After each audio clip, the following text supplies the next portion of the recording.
Bonjour et bienvenue. Aujourd'hui, nous allons plonger en profondeur dans le sujet des crises cardiaques. Aussi appelée infarctus du myocarde, la crise cardiaque est l'une des principales causes de décès dans le monde et doit toujours être traitée comme une urgence absolue.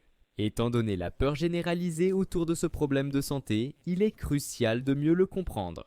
Nous allons explorer les causes, symptômes et traitements de l'infarctus du myocarde. Si vous ne voulez manquer aucune information importante, assurez-vous de vous abonner à ma chaîne. Je vais vous expliquer comment reconnaître rapidement un infarctus du myocarde et aider les personnes concernées. C'est très important. Bien sûr, nous parlerons aussi de la prévention et de la réduction des risques, car c'est essentiel pour votre santé. Symptômes à connaître pour détecter immédiatement un infarctus du myocarde. Le symptôme principal est la douleur thoracique, également connue sous le nom d'angine de poitrine, souvent décrite comme une pression ou une sensation d'oppression dans la poitrine. Chez les hommes, cette douleur est généralement plus intense, tandis que chez les femmes, elle peut se manifester par une sensation de pression désagréable. Il est crucial de connaître cette différence. En cas de suspicion d'infarctus, faites attention à ces douleurs thoraciques. Si vous ressentez une douleur thoracique inexpliquée, cela peut être un signe de crise cardiaque. Un autre élément important est l'irradiation ou la propagation de la douleur, qui peut sembler ne pas être liée au cœur. Cela inclut des douleurs dans les épaules, le bras gauche, la mâchoire et le dos. La douleur se propage généralement vers le côté gauche du corps, mais peut aussi affecter le côté droit. D'autres symptômes peuvent inclure des nausées et des vomissements. Ces signes, à première vue, peuvent ne pas sembler liés à une crise cardiaque, mais ils sont importants à reconnaître. L'American Heart Association souligne l'importance de reconnaître ces symptômes pour agir rapidement et réduire le risque de complications graves. Vous pourriez avoir une crise cardiaque sans le savoir, appelée crise cardiaque silencieuse ou atypique. Les femmes, les diabétiques et les personnes âgées peuvent présenter des symptômes atypiques, ce qui complique le diagnostic. Ces personnes peuvent ne pas ressentir la douleur thoracique classique. Seul un médecin peut différencier cela d'une angine poitrine à l'aide de tests diagnostiques. En cas de crise cardiaque, d'autres symptômes peuvent inclure des sueurs, de l'anxiété, une sensation de peur de mourir ou une perturbation de la circulation sanguine. Cette peur de mourir est fréquente. Même une légère douleur ou pression dans la poitrine doit être prise au sérieux et vous devez appeler les services d'urgence immédiatement.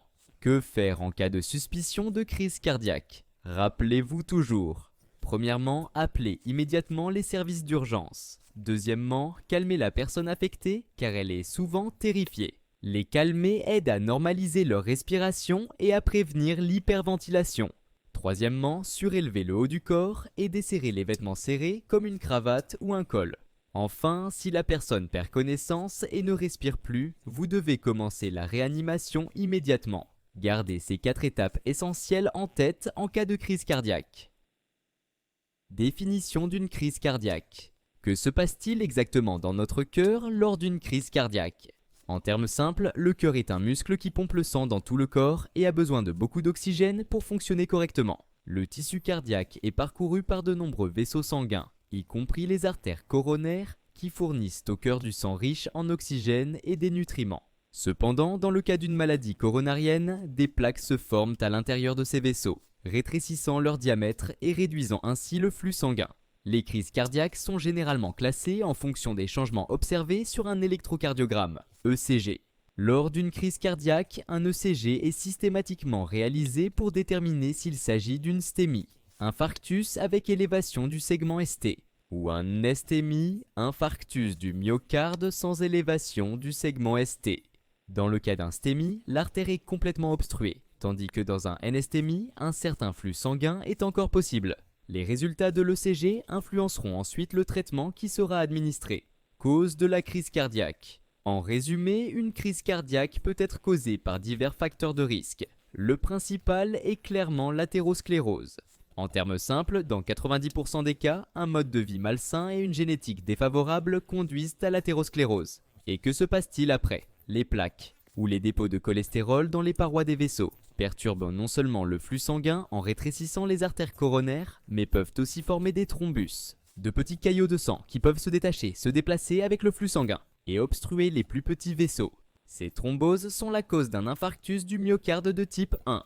En cas de telle obstruction, le tissu cardiaque, le myocarde, meurt si le cœur reste sans oxygène pendant environ 15 à 30 minutes, entraînant les symptômes d'une crise cardiaque. Cependant, il existe un deuxième type d'infarctus, l'infarctus du myocarde de type 2, déclenché par un déficit en oxygène. Les raisons de cela sont variées et peuvent inclure des besoins accrus en oxygène.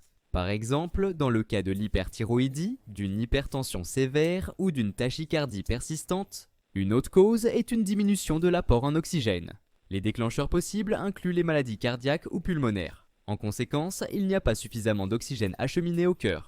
Diagnostic de crise cardiaque. Que se passe-t-il en cas de suspicion d'infarctus ? La première étape consiste toujours à évaluer le risque d'infarctus, c'est-à-dire la probabilité de l'existence réelle d'un infarctus. Cela dépend bien entendu de l'âge et du sexe. Comme les douleurs thoraciques peuvent survenir dans de nombreuses maladies différentes, des questions ciblées sur les antécédents médicaux et les facteurs de risque de maladies coronariennes sont posées pour évaluer la probabilité d'une crise cardiaque. En même temps, un ECG doit être effectué immédiatement, car il fournit les informations les plus fiables pour déterminer s'il y a une crise cardiaque ou non.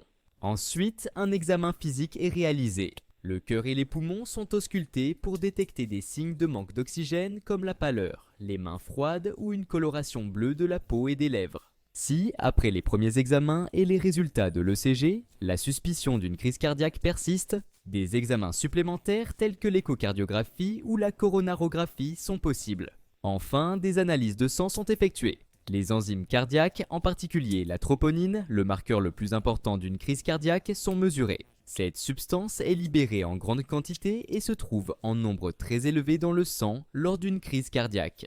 Les niveaux de troponine doivent être mesurés régulièrement, car ils n'augmentent qu'environ 3 heures après l'infarctus, ce qui prend du temps. Cependant, les crises cardiaques ne sont pas les seules causes qui entraînent une augmentation des niveaux de troponine, ce qui est également important à savoir. Si vous n'avez aucun symptôme mais des niveaux élevés de troponine, cela ne signifie pas forcément une crise cardiaque. C'est pourquoi la véritable cause peut être une autre maladie, ce qui complique le diagnostic et allonge la liste des diagnostics différentiels. Traitement de l'infarctus. Dès qu'il est clairement établi qu'il y a une crise cardiaque, le traitement doit commencer aussi vite que possible. Cela dépend du type d'infarctus, STEMI ou NSTEMI. Dans les deux cas, l'administration d'aspirine, d'acide acétylsalicylique, est cruciale. En cas de douleur ou d'agitation, des opioïdes ou des médicaments sédatifs peuvent également être administrés, souvent déjà par le médecin d'urgence. Le médecin urgentiste peut administrer du diazépam contre une anxiété intense et de la morphine contre la douleur. Il donne également des médicaments comme l'aspirine pour empêcher le caillot de sang dans les artères coronaires de grossir ou de nouveaux caillots de se former. Cela fluidifie le sang. De plus, des nitrates sous forme de spray oral seront administrés aux patients. Elles dilatent les vaisseaux sanguins, réduisent les besoins en oxygène du cœur et diminuent donc la douleur, l'anxiété et la dyspnée. Et que se passe-t-il ensuite ? L'état du patient est constamment surveillé par l'ECG et la saturation en oxygène doit rester au-dessus de 90%. Pour rétablir le flux sanguin, on place généralement un stent. Cela peut se faire directement dans le laboratoire de cathétérisme cardiaque. Un stent est un petit tube flexible qui débloque l'artère et empêche une nouvelle obstruction à cet endroit. Parfois, un ballonnet est utilisé pour dilater l'artère obstruée, permettant au sang de circuler à nouveau. Si vous avez aimé la vidéo, n'hésitez pas à mettre un pouce bleu et à vous abonner à ma chaîne. Pour des commentaires et des avis, écrivez directement sous la vidéo. Merci beaucoup et restez à l'écoute pour une médecine simplifiée.